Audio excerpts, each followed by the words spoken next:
Hola a todos. Bueno, hoy les traigo una historia realmente interesante, como todas las que traigo, la verdad. Pero esta trata, no sé si de algo paranormal o si de un sabotaje médico. No diré mucho. Escuchen la historia.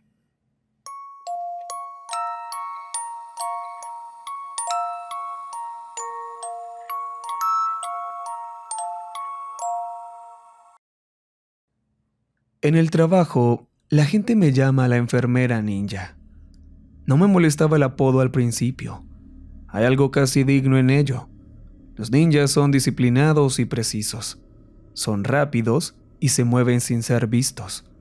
Si van a llamarte de alguna forma a tus espaldas, hay peores opciones. Pero sé por qué me dicen así. Y no es un cumplido. En realidad no. Llevo un pañuelo que me cubre por completo el contorno de la cabeza y el cuello.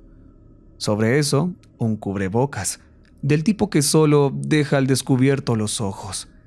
Y sobre eso, un par de lentes de sol grandes y oscuros. Esto asegura que ni siquiera mis ojos sean visibles para cualquiera con quien me cruce en el pasillo. Algunos de los empleados más antiguos asienten con aprobación. Me ven como una mujer devota que prioriza la modestia. El resto del personal, los que me conocen desde hace suficiente tiempo, no asienten con aprobación.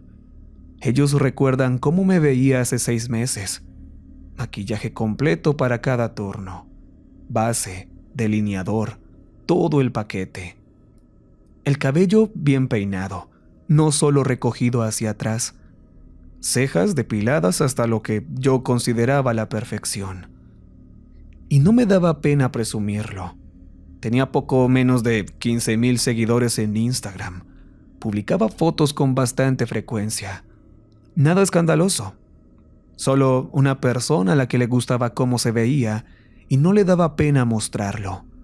Una persona que buscaba las cámaras, no que huía de ellas.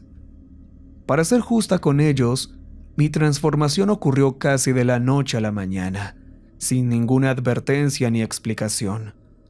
No le he vuelto a mostrar mi cara a otro ser humano desde entonces. Mis amigos en el trabajo han sido amables al respecto. Me apoyan, o al menos lo intentan. Pero incluso ellos se sienten incómodos con mi única regla absoluta. Nunca me tomo fotografías. Ni fotos grupales en la sala de descanso, ni fotos desprevenidas. Ni el tipo de foto casual con el teléfono que te tomas sin pensarlo mucho. Veo que sacan una cámara y ya me estoy moviendo. Ya estoy levantando una mano para cubrir lo que ya está cubierto. Les parece extraño, y no los culpo. Estoy escribiendo esto porque necesito que alguien lo entienda. No puedo decirlo en voz alta. No a ellos. Por su propio bien y por el mío. Lo menos que puedo hacer es decir la verdad en algún lugar, incluso si ese lugar es Internet. He sido enfermera del turno nocturno en la sala de emergencia del hospital A&A Nightingale durante 7 años. A&A significa Aldemore y Asociados, una firma consultora corporativa multinacional. Ellos financian el hospital como parte de su responsabilidad social corporativa. La parte de Nightingale se refiere a Florence Nightingale, la mismísima enfermera legendaria. La administración recurre a su imagen constantemente. Está pegada en las paredes, se mencionan las capacitaciones y está metida en cada conversación. Está escrita en las guías sobre la carga de trabajo, el deber y lo que realmente significa servir. Antes solía parecerme inspirador. Ahora entiendo que era solo una técnica de manejo de personal. No te quejes por turnos extra cuando el fantasma de Florence Nightingale te está mirando desde un cuadro junto a la puerta. El hospital no le cobra nada a sus pacientes, ni un solo centavo, sin importar el tratamiento que necesiten. Se sostiene por completo con el financiamiento de Aldermore y con donaciones externas. Como era de esperarse, atrae a la gente más pobre y desesperada de la ciudad. Personas que no tienen a dónde más ir ni nada que ofrecer, aparte de su sufrimiento y su gratitud. Es, sinceramente, un buen lugar para trabajar. La paga es mejor que en cualquier otro hospital de la ciudad. El sentido de propósito es real. Yo creí en él durante mucho tiempo. El turno nocturno tiene las admisiones más bajas y las muertes más altas. Te acostumbras a esa aritmética. También te acostumbras a las otras tareas que el hospital te asigna.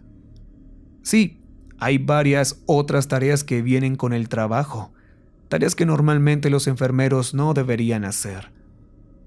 Una de esas cosas extra, al estilo de Florence Nightingale, a las que nadie accedió, pero que todos realizan sin dudarlo.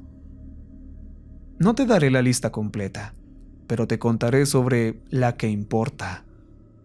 Cuando un paciente no reclamado muere, las enfermeras de urgencia revisan sus pertenencias. Se hace para establecer su identidad y contactar a familiares conocidos. Suena compasivo. En teoría, realmente lo es. En la práctica, significa hurgar en los bolsillos de desconocidos que murieron solos a las 5 de la mañana. Significa buscar un teléfono, una identificación o un pedazo de papel con un nombre escrito. Nos quedamos sin nombres genéricos para quienes permanecen sin identificar. Ya sabes, como John Doe y Jane Doe. Agotamos eso hace mucho tiempo. Las enfermeras empezaron a usar nombres creativos en su lugar. Como el hombre al que encontraron cargando un libro de judo. La enfermera de urgencias lo llamó Joe Doe. Joe Doe y judo. Humor infantil. El paciente murió a medianoche. El chiste sobrevivió durante una semana. A mí no me parece gracioso, pero lo entiendo. El trabajo se vuelve abrumador, así que la gente lidia con ello como puede. 7 años me han enseñado a no juzgar la forma en que cada quien lidia con las cosas. Fue en una de esas noches ordinarias cuando llegó el primer paciente. 2 jóvenes lo trajeron cargando. Era un hombre de unos 40 y tantos años, claramente desnutrido. Cabeza calva, barba blanca y larga. Una chaqueta rota sobre un pantalón blanco y sucio. Sus síntomas no se parecían a nada que yo hubiera visto antes. Su pecho tenía una decoloración azulada que se extendía desde el esternón hacia afuera. Sus ojos estaban inyectados en sangre, pero el tono estaba mal. No era rojo, sino azul profundo e inquietante, como tinta cayendo en agua. Estaba sacando espuma por la boca. Tenía los dedos curvados hacia adentro, todos ellos, en ambas manos. Cuando intenté enderezárselos con cuidado, se negaron a moverse. No por rigor mortis, no por resistencia. Simplemente estaban fijos por completo, de una forma imposible.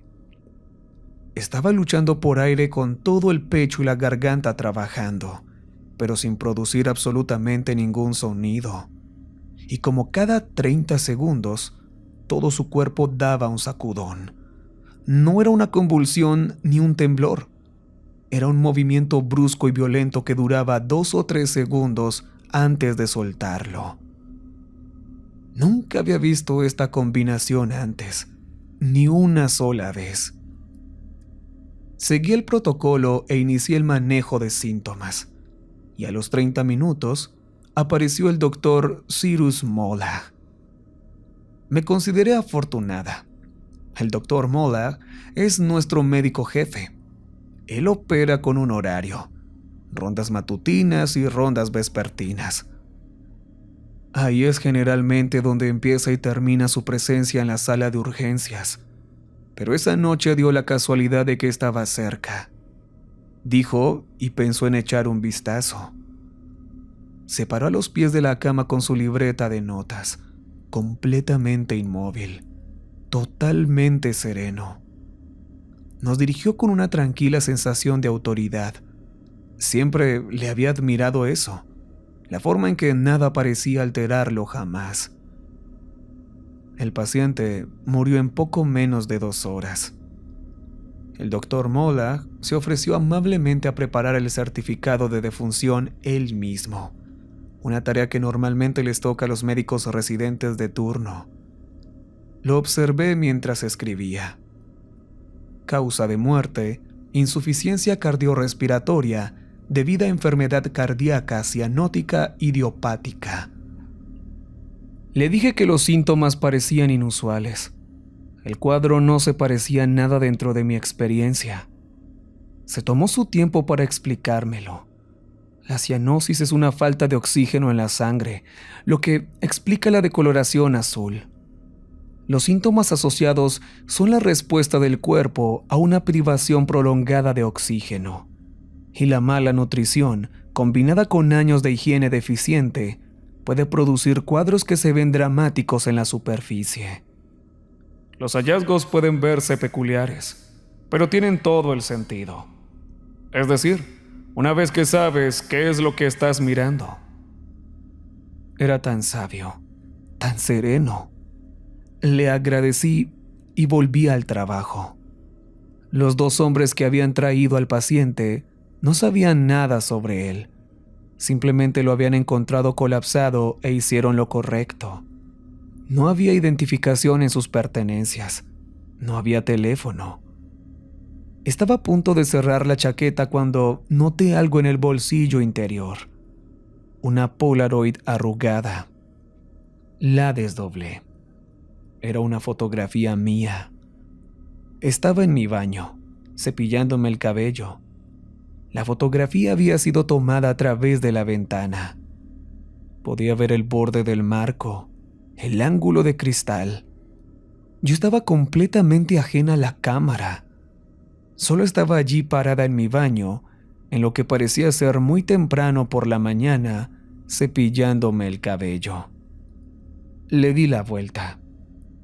Garabateado en la parte trasera, con una letra que parecía apresurada y ligeramente desigual, decía: se ve diferente en persona y en la pantalla.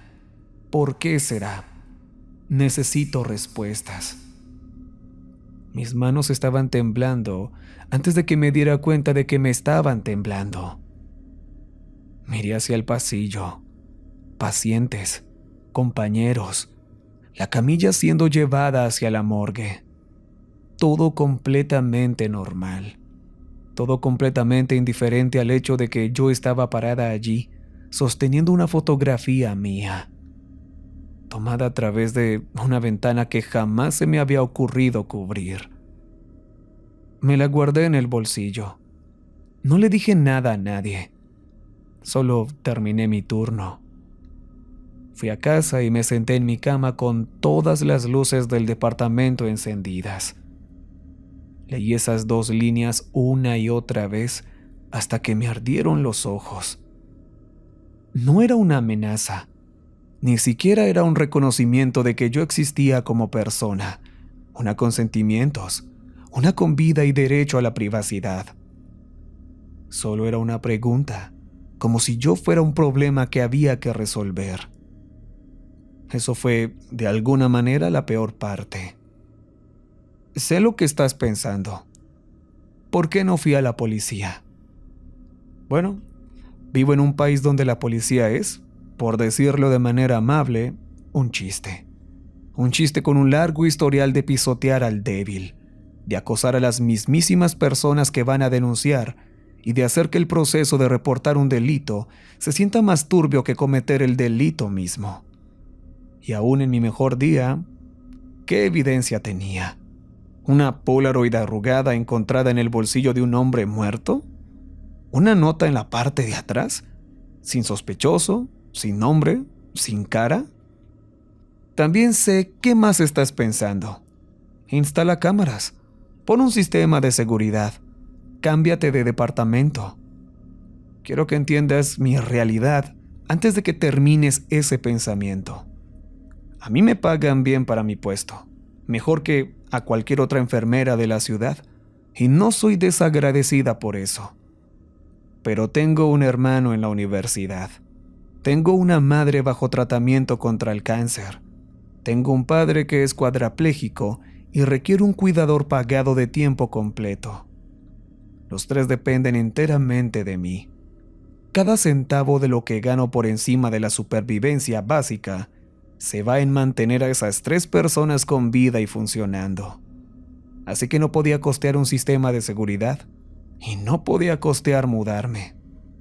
Lo mejor que podía hacer era revisar cada seguro, cada pasador de las ventanas, cada rincón de cada alacena, una y otra vez, e intentar dormir un par de horas en el hospital, porque la paranoia había hecho que dormir en casa fuera algo casi imposible.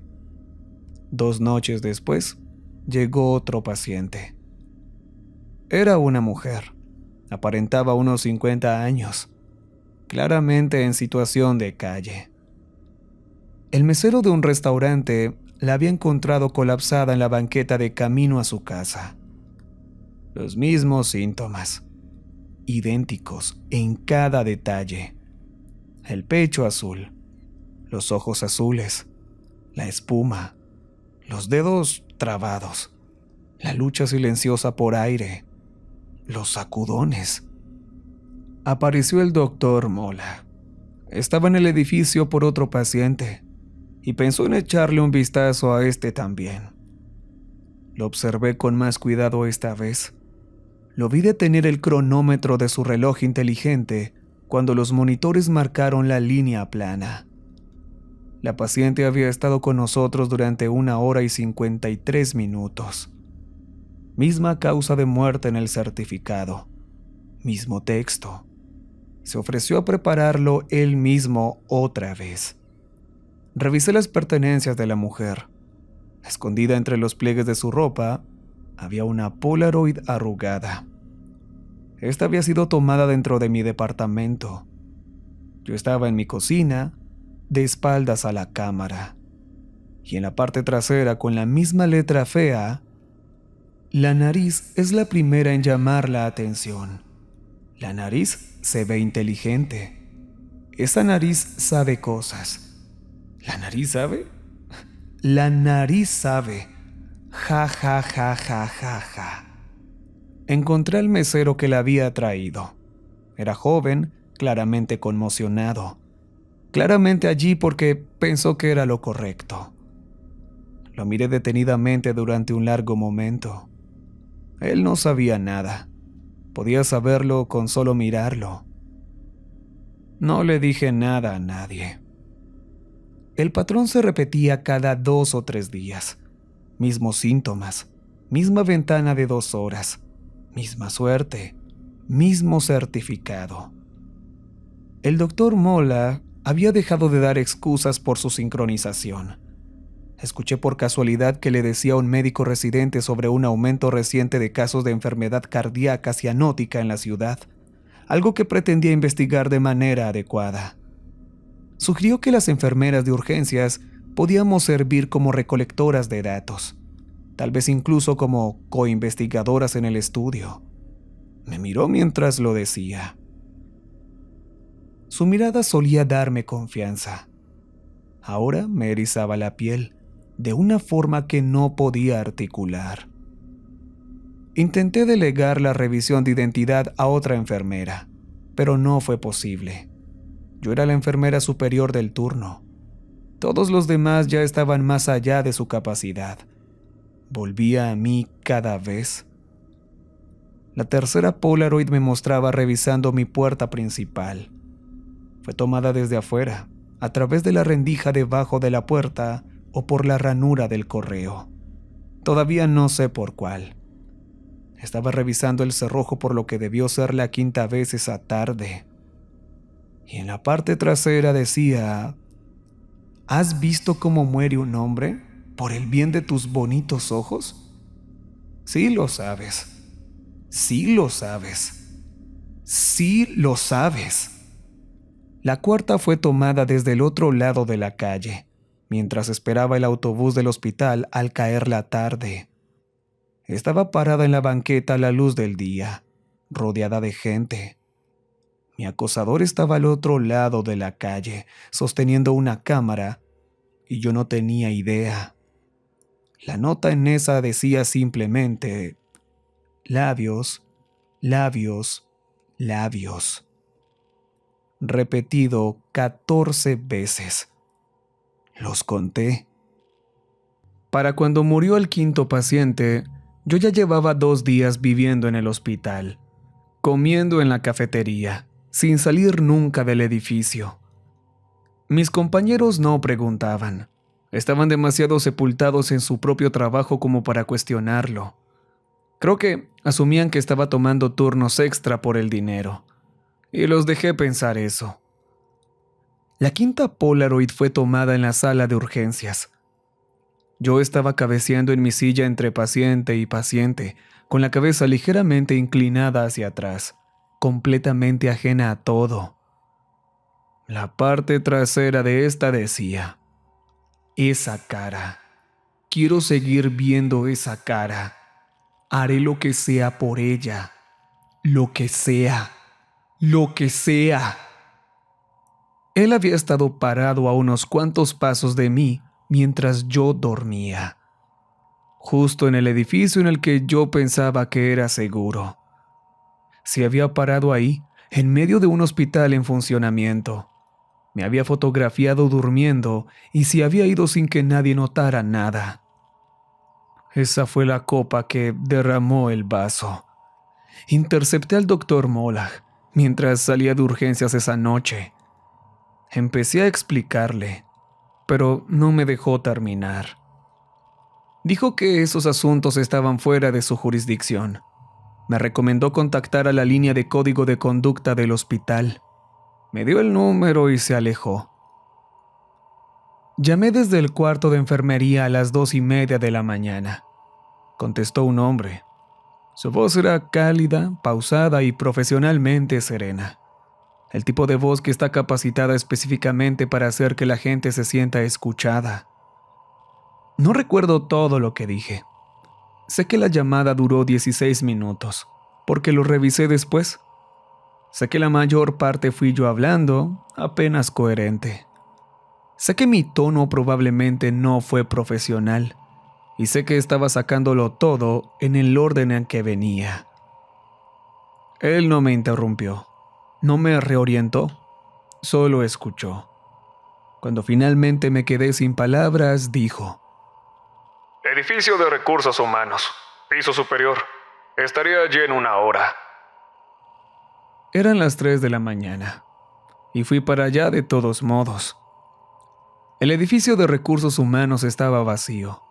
Pasillos oscuros, oficinas con cerrojo, el silencio particular de un edificio que no está destinado a estar ocupado a esa hora, excepto por una luz al final del pasillo y una voz que reconocí del teléfono, diciéndome que entrara. Adelante. El hombre se presentó como Rafik. Llevaba una camiseta clara con las mangas dobladas exactamente 2 veces. Apenas parecía tener 30 años, pero se comportaba con la autoridad asentada de alguien que conoce su lugar.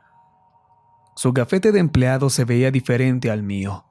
Lo identificaba como empleado de Aldermore, no del hospital. Me dijo que me sentara. Pidió ver las Polaroids. Las examinó durante 5 minutos enteros sin hablar. Luego levantó la vista. Así que los pacientes que traen estas Polaroids, bueno, ¿dices que todos se presentan de forma similar? No similar, idéntica. Síntomas diferentes a cualquier cosa que haya visto en 7 años. El pecho azulado, los ojos azules y los dedos. ¿Los dedos curvados hacia adentro? ¿Sacando espuma por la boca? ¿Luchando por aire sin hacer sonido? ¿Convulsiones de cuerpo completo a intervalos irregulares? Me detuve. Sí, exactamente eso. Pero, ¿cómo supo...? No terminaste tu idea, jovencita. ¿Había algo más que me quisieras decir? ¿Algo más sobre estos pacientes? Bueno, el género varía. Hemos tenido 3 hombres y 2 mujeres hasta ahora. Todos parecen ser... ¿De entre 40 y 50 años? ¿Todos viniendo del barrio bajo? ¿El que está en la parte norte de la ciudad? La habitación se sintió completamente extraña. Sí, pero yo nunca le dije... Rafik se puso de pie. Has tenido una noche larga. Ve a dormir un poco. Tu problema será atendido. Tienes mi palabra. Sonrió. Fue una sonrisa cálida y genuina. Luego salió de la oficina a un paso que sugería que tenía un lugar más importante donde estar. Me quedé sentada allí durante mucho tiempo después de que se fue. Algo me seguía molestando.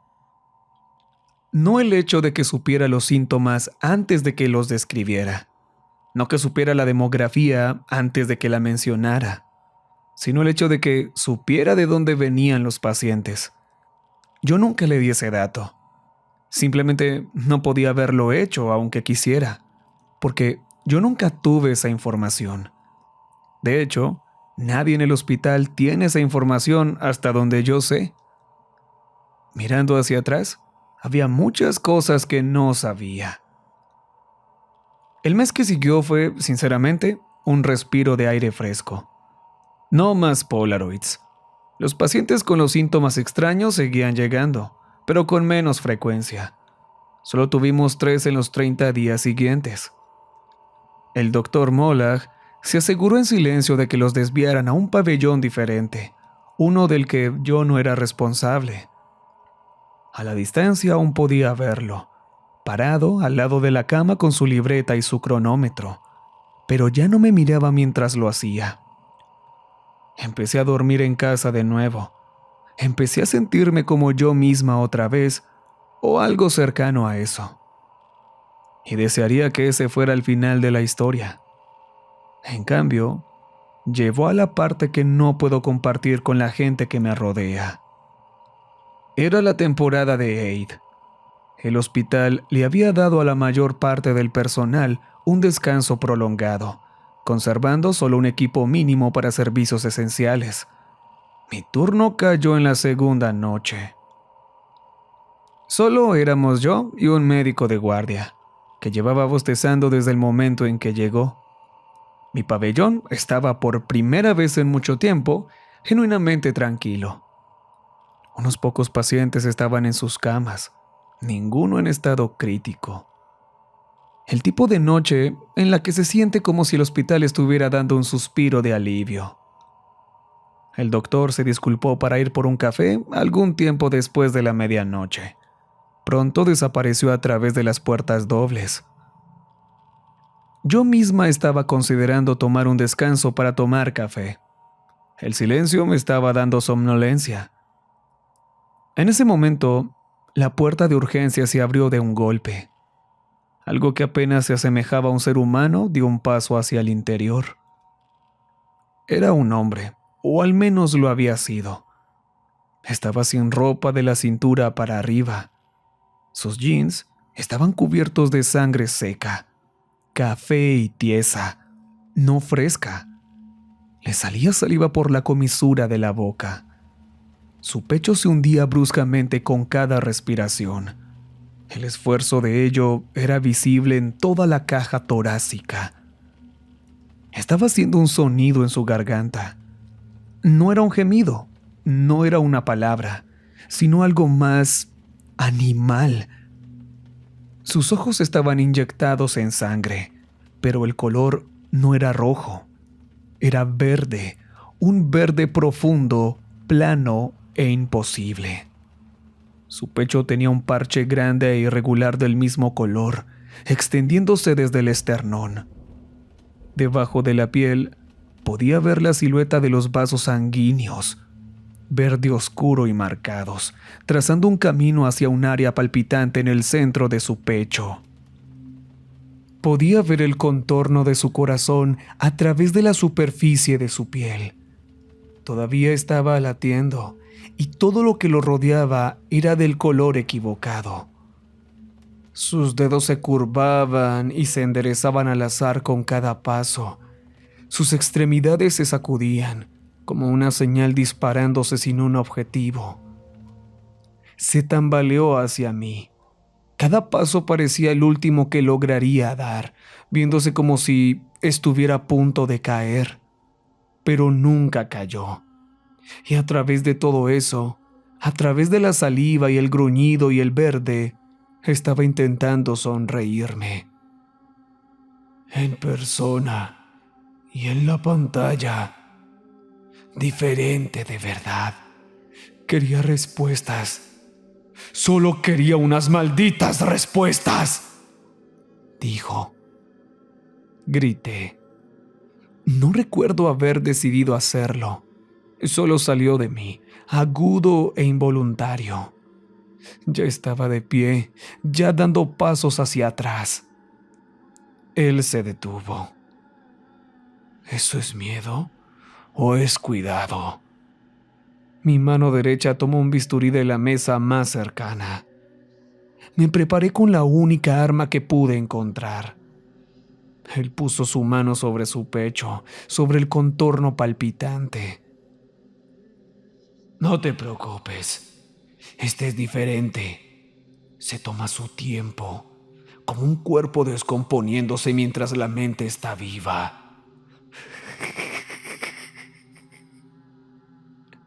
Se rió. Fue una risa repentina, genuina e histérica.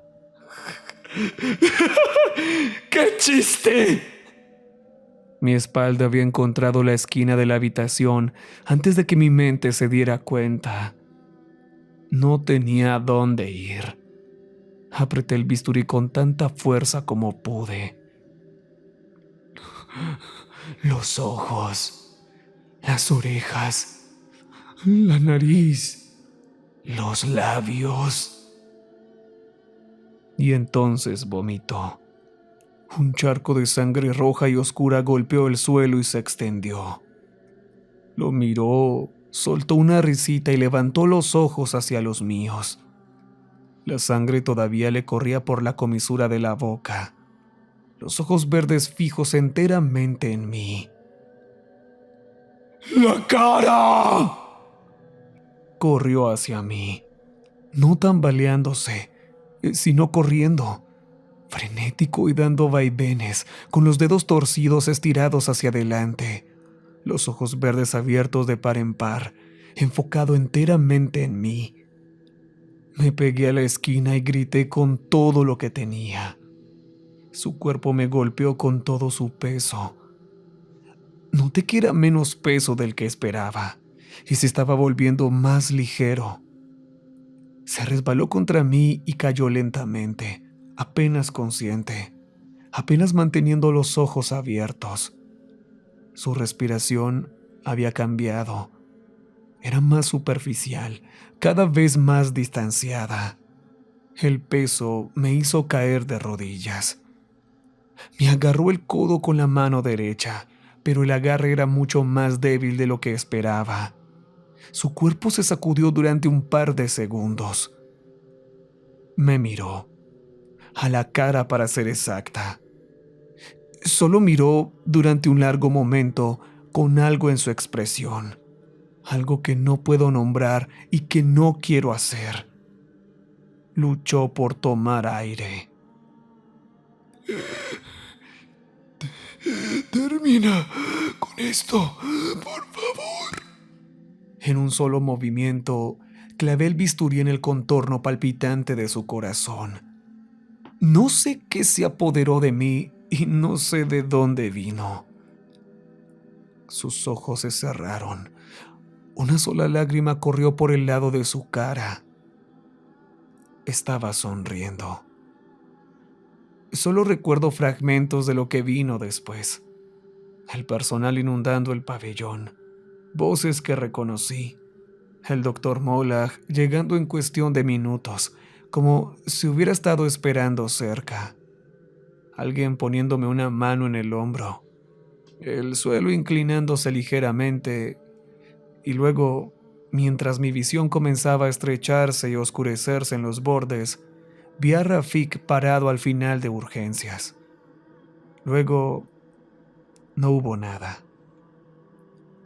El reporte oficial decía algo como esto: un paciente potencialmente esquizofrénico que también padecía una enfermedad cardíaca cianótica, llegó a la sala de urgencias en estado de delirio agudo.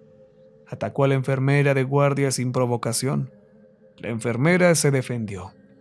El paciente murió a pesar de los mejores esfuerzos del hospital. Una investigación policial externa lo confirmó.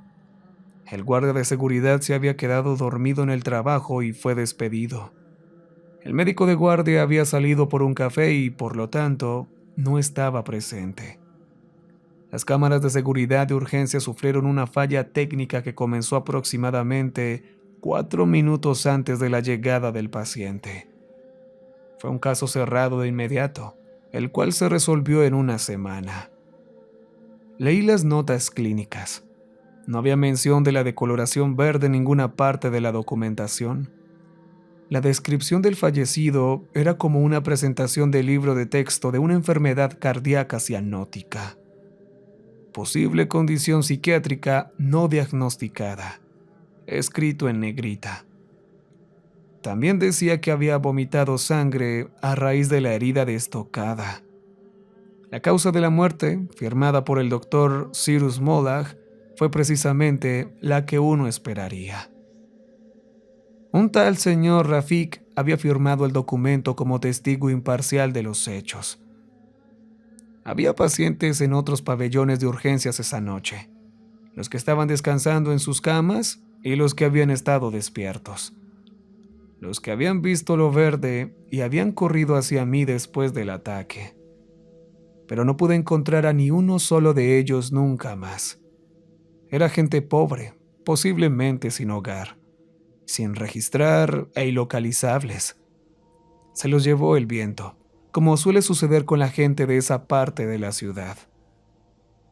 Había 2 enfermeras que habían estado trabajando en los pabellones adyacentes esa noche. Me dijeron que renunciaron en el lapso de esa semana, citando condiciones de trabajo inseguras.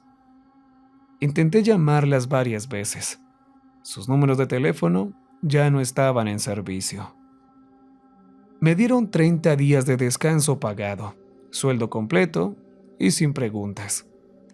Ni una sola vez en esos 30 días me contactó alguien para tomarme una declaración. El hospital se hizo cargo de ello. O eso me dijeron. Es por eso que me cubro la cara. Y es por eso que no me tomo fotografías. Tengo teorías sobre todo esto. Sobre lo que realmente estaba pasando en ese hospital. Sobre de qué se estaban muriendo los pacientes. Sobre para qué está usando realmente Aldermore ese edificio. Sobre cuál es verdaderamente el papel de Rafik en todo esto. Me gustaría discutir esas teorías con alguien. De verdad que sí. Las he estado cargando sola durante 6 meses y créeme, se está volviendo muy pesado. Pero de verdad me tengo que ir ahora. Mi turno empieza pronto y la carga de trabajo no ha mejorado. En todo caso, ha estado aumentando constantemente durante las últimas semanas, desde que la epidemia de enfermedad cardíaca cianótica regresó a la ciudad. Pero esta vez, los pacientes ya no se presentan con una decoloración azul, se presentan de un color negro azabache y ya no se tardan 2 horas en morir. El promedio actual es de 22 minutos y medio. Sé la cifra exacta gracias al doctor Molag. Todavía les toma el tiempo a cada uno de ellos, justo enfrente de mí. Dejó de esconderlo hace mucho tiempo. Bueno, como les había mencionado, al comienzo pensé que era algo de algún acosador, pero luego me doy cuenta de que pudo haber sido algo paranormal. Pero luego me fui a que han estado experimentando y las cosas no han salido bien. Y más con gente que tal vez suene feo decirlo, pero que no tiene familia y la gente no se va a dar cuenta de su desaparición. Así que no entiendo mucho el tema de las fotografías ni por qué le estaban haciendo este tipo de fotos a ella. Así que, bueno, déjenme en sus comentarios sus teorías, qué pasó, qué creen de qué trata todo esto. pero creo que de esto puede salir un universo bastante interesante. No sé si el escritor tenga pensado hacer más historias, pero creo que nos podría dar un poco más de contexto de qué está sucediendo en este lugar, en este hospital, ¿no? Y bueno, antes de irme, decirles de que ayer estuve en directo en la plataforma morada y trataré de estar un poco más seguido. De hecho, esta semana fue de prueba. Así que si les gusta que esté en directo y todo eso, pues mañana voy a hacer otro directo en la plataforma morada a las 4 de la tarde, hora México. Estaré hablando, todavía no tengo como una especie de tema. Como les digo, esto solamente es de prueba y estoy checando a ver si a ustedes les gusta, si me acompañan y eso. Y bueno, si es así, ya saben, en un comentario fijado van a encontrar el link del cual los va a llevar como al canal de mi página de directos. Ya saben que es en la plataforma morada. Ayer, por ejemplo, estuve narrando historias para Noches de Histeria. Así que, quién sabe, puede que me vean narrando en vivo o cosas así. Gracias por haber estado aquí. Pueden encontrar también mis redes sociales. Ahí en ese mismo comentario lo voy a dejar para aquellos que me quieran seguir. Ahí les anuncio en el momento en el que vaya a iniciar directo. Y recuerden que les ha hablado la voz de la oscuridad. Y hasta pronto.